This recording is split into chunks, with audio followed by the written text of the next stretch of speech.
nation's housing prices are seeing their first year-over-year decline since 2012. Data released Tuesday by S&P Global showed home prices in April were 0.2 percentage points lower than they were in April 2022.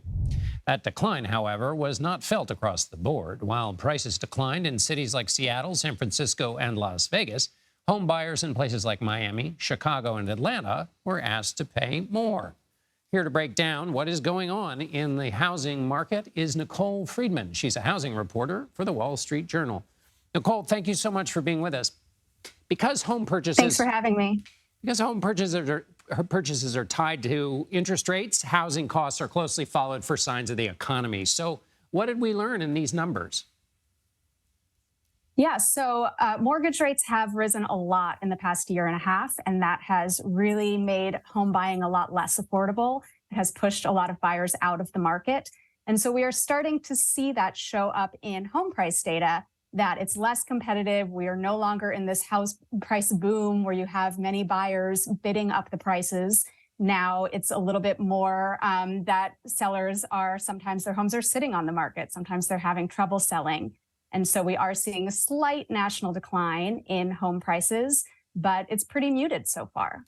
And who's doing the buying these days? Is there a group or socioeconomic slice that's in the buying mood? So right now, really who's doing the buying, according to real estate agents, is people that have to move, right? So they have a new job, or maybe they just moved in together, got married, had a kid, or they're a renter, a first-time buyer who is seeing a rent increase. But a lot of people who already own homes are not inclined to move right now because they have a current mortgage rate on their home that is much lower than what they could get today. Maybe they have a 3% mortgage, even a 2.5% mortgage. And so they're looking at the rates right now saying, why would I sell this house and move into a different house with a higher mortgage rate? And so a lot of homeowners are just staying put and trying to wait this out. And so if that's the case, what's happening then with the supply of homes? So you've already talked about existing. What about new ones? How's that relationship work? Yeah, so the existing homes is usually a majority of the market, previously owned homes. But right now, as we're saying, all of these homeowners are just staying put. They're not putting their homes on the market. And so the inventory of existing homes available for sale is much, much lower than it usually is at this time of year.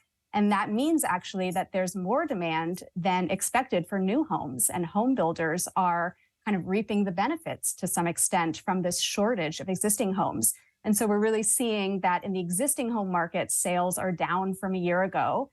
And in the new home market, sales are up from a year ago. And new homes are actually making up a bigger portion of total sales and total inventory than they usually do. Which, when we think about what the Fed's been trying to do, that means there's a lot of home building, there's a lot of contractors, there's a lot of activity, which the Fed has been trying to tamp down. Let me ask you a question. Is that right? Do I have that right, by the way? That's true, yes, that we have not seen as much of a slowdown in construction activity as maybe was expected. Let me ask you about rents, another thing the Fed pays close attention to. A lot of people rent rather than own. What's the state of the rental market these days? So rents, like home prices, just really boomed in the last couple of years, and renters were having to swallow huge rent increases. And now rent growth has slowed pretty dramatically. And so in a lot of markets, rents are not going down, but they're also not going up very much either. So for the first time, renters can maybe breathe a little bit easier, but still they're not seeing the rents that they saw pre-pandemic or a few years ago. It's still much more expensive than it was. Nicole Friedman, U.S. housing reporter for the Wall Street Journal. Thank you so much, Nicole. Thanks for having me.